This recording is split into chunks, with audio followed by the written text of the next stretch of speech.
A Associação de Terminais Portuários, a ATP, criticou a decisão do governo federal de revogar o decreto que autorizava um estudo técnico para a concessão de 3 hidrovias da Amazônia, medida que veio em meio à pressão de grupos indígenas. Nós vamos agora conversar sobre este assunto com Ronei Glasman, que é CEO da Move Infra. Seja bem-vindo à nossa programação. Obrigado por atender ao nosso convite, Ronei. Primeiro, queria, claro, abrir o espaço para a sua percepção de como é que vocês receberam, como que as empresas de infraestrutura do Brasil receberam este pé atrás, esta volta atrás de um decreto que teoricamente abria espaço para a concessão de hidrovias, e aí tinham 3 projetos nessa esteira. Obrigado, Gabriel. Prazer, uma honra estar aqui na CNN Money. De fato, o setor ele vê aí com bastante preocupação, né? Aqui pelo Move Infra, nós concordamos totalmente com a posição expressada ontem pela ATP e outras associações também do setor portuário.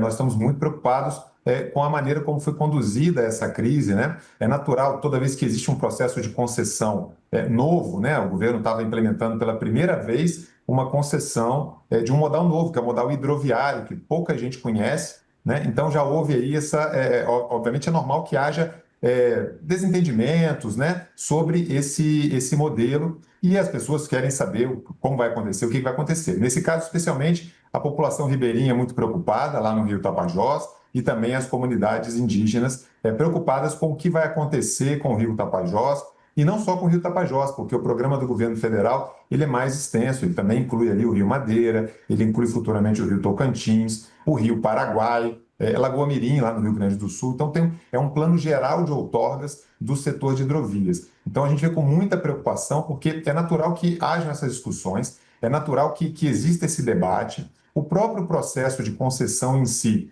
ele já preserva janelas em que as comunidades são ouvidas, elas têm que ser ouvidas mesmo, e existem soluções para todas essas demandas, existem soluções operacionais, soluções regulatórias, soluções de política pública que devem ser conduzidas. Agora, o que o país não pode abrir mão, nós não podemos preceder, é do nosso modal hidroviário. O Brasil é um país abençoado, nós temos rios caudalosos, rios de longo curso, que são capazes de escoar a nossa produção com eficiência e, sobretudo, com sustentabilidade. Porque o modal hidroviário, Gabriel, é o modal mais sustentável entre todos do transporte. O Brasil hoje é um país extremamente rodoviarista, né?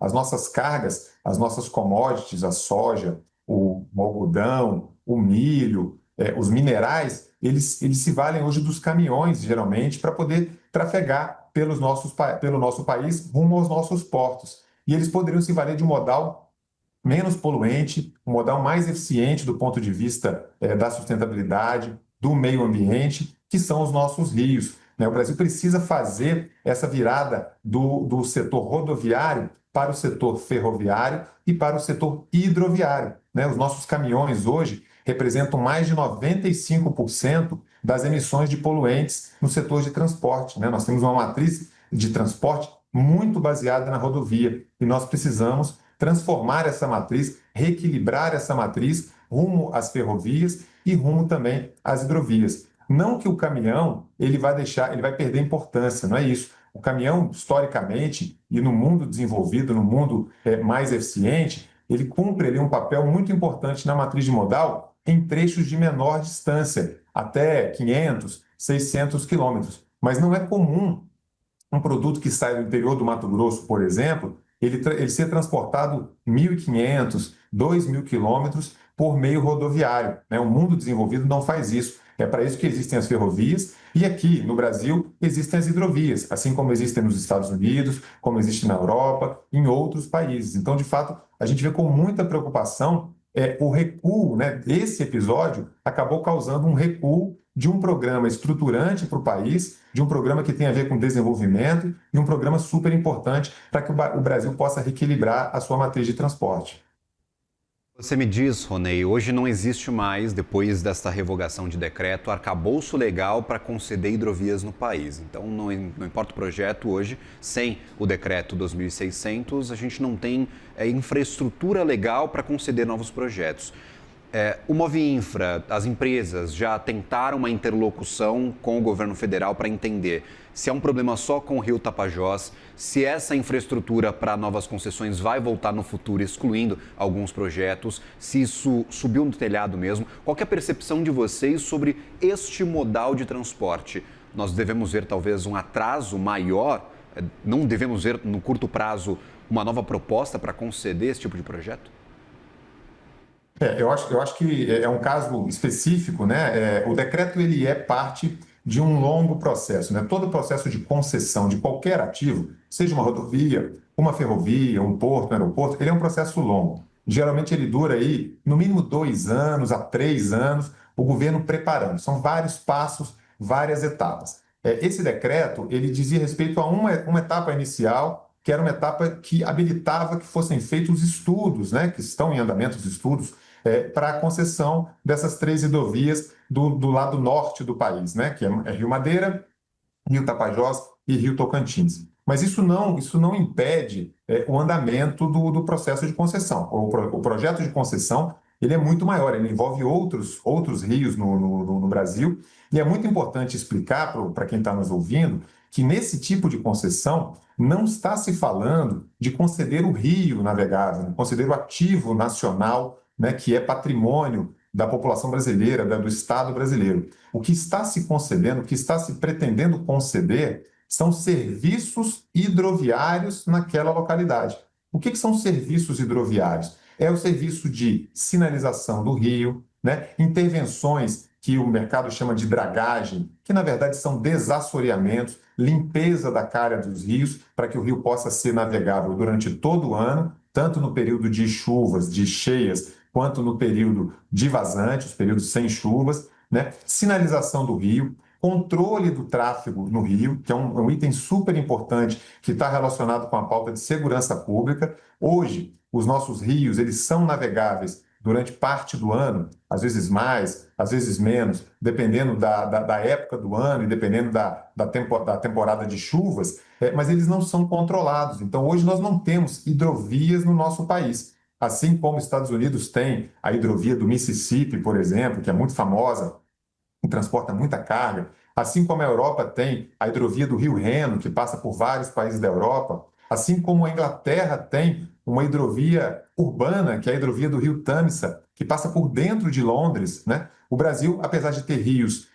abençoados, né? Ou seja, abundância natural, nós não temos hidrovias, tecnicamente falando. O que nós temos são rios navegáveis. O programa de concessão ele vem exatamente nesse sentido, de organizar, né? É a chegada do Estado, né? Da mão do Estado, ali naquela atividade. O rio não será privatizado, não é disso que está se falando. O rio continua sendo um ativo público, o rio continua sendo da população brasileira, dos povos indígenas, da população ribeirinha. O que será concedida é a operação hidroviária, os serviços hidroviários naquela localidade. Isso é fundamental, Gabriel, para um país que é majoritariamente produtor de commodities agrícolas, que é majoritariamente produtor de commodities minerais, né? O modal hidroviário ele é especialmente eficiente nesses tipos de carga. E nós temos aí uma oportunidade, né? O Brasil não pode continuar sendo campeão em perder boas oportunidades.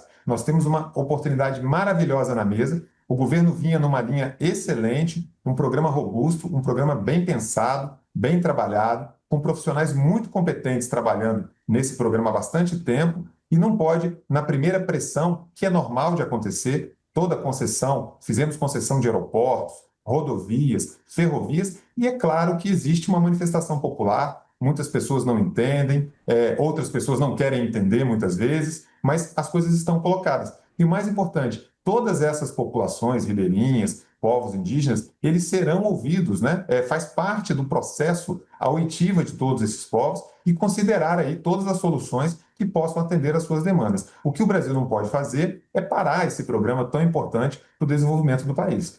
Perfeito. Um dos argumentos para essa pressão popular é que não há garantias e nem estudos suficientes sobre o impacto ambiental destas hidrovias, principalmente a do Rio Tapajós. Em que etapa estamos dos estudos e o que o setor precisa para garantir este impacto ambiental reduzido para execução desse tipo de projeto e para a prestação desse tipo de serviço? Por favor, Ronei. É um excelente ponto, né? A questão ambiental, ela é meticulosamente avaliada num processo de concessão como esse dos serviços hidroviários no Brasil. Além de tudo, o modal hidroviário, por si só, ele está totalmente alinhado com as boas práticas ambientais, né? Só para que quem está nos assistindo tenha uma ideia, um comboio de barcaças hidroviárias, ela tem capacidade de tirar 1.700 caminhões das rodovias, né? Isso reduz emissão de gases de efeito estufa, ou seja, isso ajuda a descarbonizar o setor de transportes, isso gera mais eficiência, isso evita aquela fila de caminhões intermináveis na chegada dos nossos portos, evita prostituição às margens das nossas rodovias, situações precárias de higiene em pontos de paradas que não são preparados, acidentes nas nossas vias, com caminhões pesados trafegando ao lado de veículos leves, veículos com passageiros, com ônibus. Então, quando a gente joga essa carga, que é uma carga pesada, né? que é uma carga de commodities, uma carga de grãos, uma carga de minérios, né?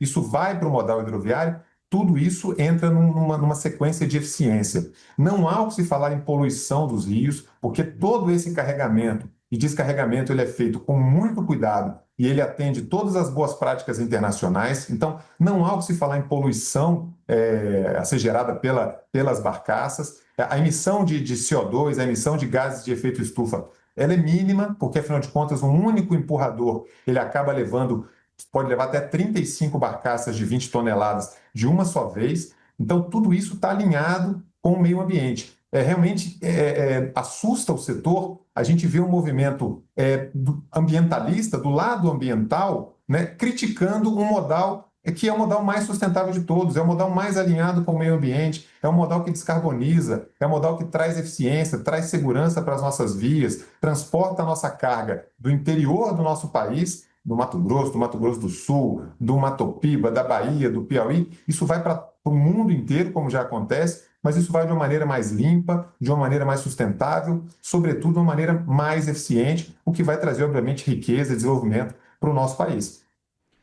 Conversamos com Ronei Glasman, que é CEO do Move Infra. Agradeço imensamente pela participação, por ter aceito o nosso convite para debater este assunto e para, claro, trazer o ponto do movimento sobre estas discussões. Obrigado, Ronei. Obrigado, sempre uma honra estar aqui com vocês. Até uma próxima, ótimo trabalho a você.